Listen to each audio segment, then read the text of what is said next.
At this point there are over 1000 mounts in the game, and many of them are relatively easy to get, but some of them are locked behind a really tough grind or require incredible RNG. Today we will talk about 10 of the hardest grinds that reward a mount, but none of them are based on luck, so you will not see any boss drops or mounts from rare mobs on this list, but only those you can actively work on. On spot number 10 I have picked the Pure Heart Corser. This mount requires you to get a total of 100 different reputations to exalt it. Even while there are some reputations that can be easily done in one day, most of them require either a pretty rough grind or a lot of daily quests, leading to weeks or even months for some reputations to farm. You might be wondering why it's so low on the list then. It would usually be higher, but in Shadowlands we also got the Ascended Skymane, which is a rare drop from a rare mob, and it looks like this. Yeah, the only difference is the glow on the hoofs. Pretty hard slap to the face of everyone who got the 100 exalted reputations before Shadowlands. Like myself. But in my opinion the Pure Heart Corser will always be superior. Next for spot number 9 I have picked Zbug. At the time of making this video, Zbug might be relatively easy to get, with a lot of players still farming it, but I can imagine that in the future this one will be an absolute pain to farm. To get this mount you first have to kill the rare mob Tekakatev in Ashka Head, and then you loot an item which starts a quest chain. In this quest you have to kill a lot of spiders, and I mean a lot of spiders. This grind will most definitely take you multiple weeks to finish, but it's definitely worth it. Zbug is such a cool mount after all. On spot number 8 I have a Snapback Scuttler. This crab mount is the reward for doing the meta achievement in the zone of Nashata. From all the meta achievements I've done, this one was definitely the hardest grind, with complicated side activities and some really hard to get rare mobs to kill. Also you need to do a lot of world quests there, which are on a random rotation, which can lead to multiple weeks of waiting for the missing ones. The Snapback Scuttler is one of only 2 crab mounts in the game, with the other one being simply buyable from the trading post, but at least it's a proper recolor, and the red version didn't lose as much value as the Pure Heart Corser did. Then for spot number 7 I picked the Crimson Water Strider. In order to get this mount you first have to unlock the fishing shack on level 3 in your garrison on Draenor. If you want to do that you have to do a lot of fishing. In Draenor you can catch a fish in different sizes, and you have to catch 100 big ones of each of the 7 fishes in Draenor, which will take you a lot of time only to unlock the fishing shack. Then you have to reach the best friend reputation with Ned Peggle and 100 of Ned's lucky coins. You get both of that after assigning Ned Peggle to work at the fishing shack, and then you can get the coins by catching lankas of a different fish in Draenor, which are basically just a very rare version of a regular fish for 1 coin per lanka. So yeah, a lot more fish to catch, but after getting 100 coins you can simply buy it from Ned Peggle. This mount has a blue counterpart, which is much easier to get, so the red version is definitely still an eye catcher. But I can guarantee you, you will fish thousands upon thousands of fish before you get this mount. Number 6 on this list goes to the Ivory Hawk Strider, which is a very basic looking mount but still very hard to get. In order to get this mount you first have to get one of the 4 Falcosaur mounts from Legion, which you can obtain after doing daily quests for 20 days. Then you want to go to Aviana in the zone of High Mountain and use your mount. You will get a special dialogue option which will unlock the Talon's Vengeance faction. And you will also get the item Ivory Talon, which allows you to collect marks of prey, which grants 100 reputation per mark. After reaching an exalted reputation you can buy the mount from the Quartermaster Trinket. The big issue is, you will only get these from killing other players in either PvP World Quest zones or Falcosaur World Quest zones on the Broken Isles, at least up to an honored reputation.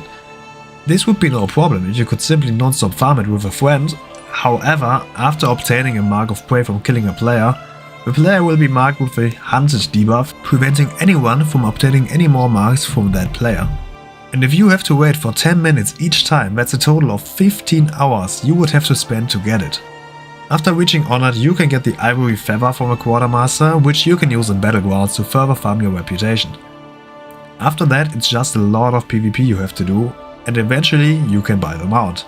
A pretty basic looking mount, but definitely an eye catcher due to the rare color. For spot number 5 I picked Zal Soul Eater. This mount is a reward for the achievement Back from the Beyond, which is the meta achievement from Shadowlands. For this achievement you basically have to do all the content Shadowlands has to offer, which actually is a lot more than you might think.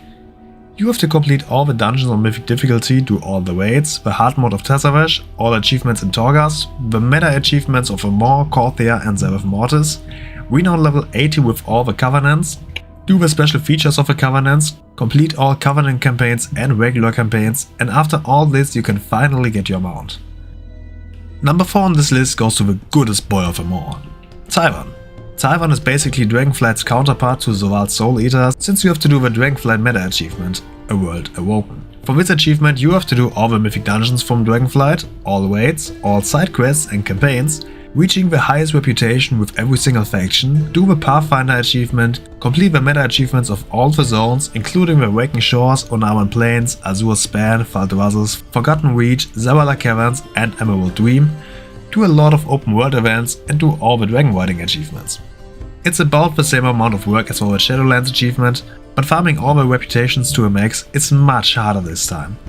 But Taian is the goodest boy in the whole wide world and therefore it's definitely worth it. For spot number 3 I picked the Soaring Spell Tome. For this mount you don't have to do a lot. Technically you only have to kill 7 mobs. But these mobs are a hell of a challenge. In the zone of a Broken Shore you can find the Mage Tower. Here you will be tasked with doing a challenge of killing one big enemy. This fight is very intense and basically a true test of skill. There are 7 different challenges, but with every class you can only do 1 challenge per spec.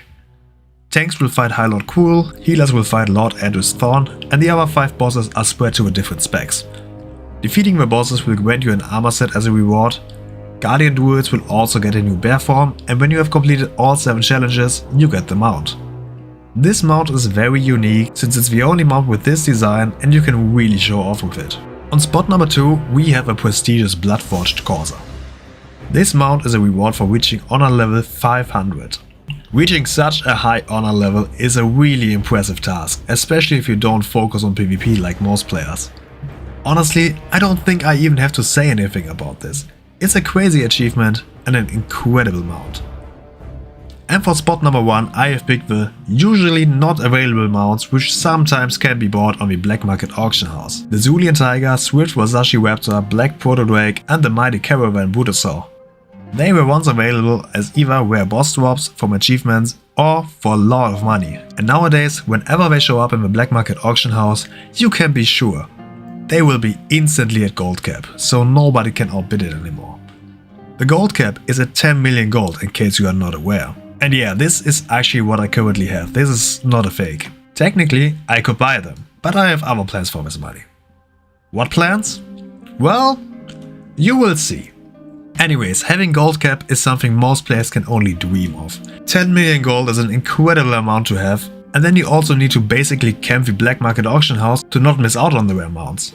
Otherwise, you can be sure someone else already saved it for themselves. And that's it for today's list.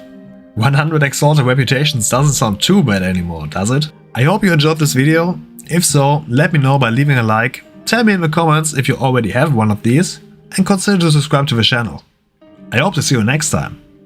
Until then, see ya!